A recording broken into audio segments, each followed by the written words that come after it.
सीधा सड़क से ताल बणिया हेलीपैड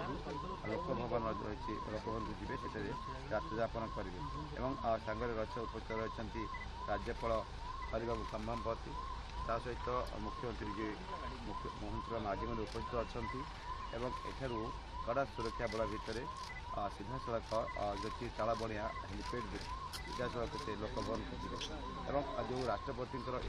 अभिषेक रही जो कि आसंता पुरी महाप्रभु दर्शन कर जो कार्यक्रम रही सहित पिंडदान रही पुण्य विषय रही ओडिशा ओडिया परंपरा रही जो भाव सत्यगंगा पुष्कर पिंडदान कले पूर्वपुरुषों जे रही स्वर्गत आत्मा को शांति मिलता है आत्मार सद्गति होता है ये पुण्य गोटे रही परंपरा रही विश्वास रही देखिपारे किसी समय पर ताल बणिया हेलीपैड कड़ा सुरक्षा बल भितर सीधा सड़क से लोकभवन को जी जहाँ कार्यक्रम रही महामायर जो आसंता काली जगन्नाथ जगन्नाथ प्रभु जगन्नाथ दर्शन करेंगे और से स्वतंत्र भाव में श्रीमंदिर प्रशासन पक्ष स्वतंत्र व्यवस्था कराई जो समय रही आसंता काली 6:50 समय सका 6:50 समय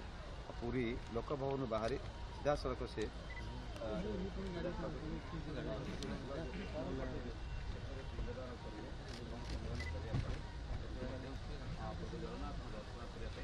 श्रीमंदिर जी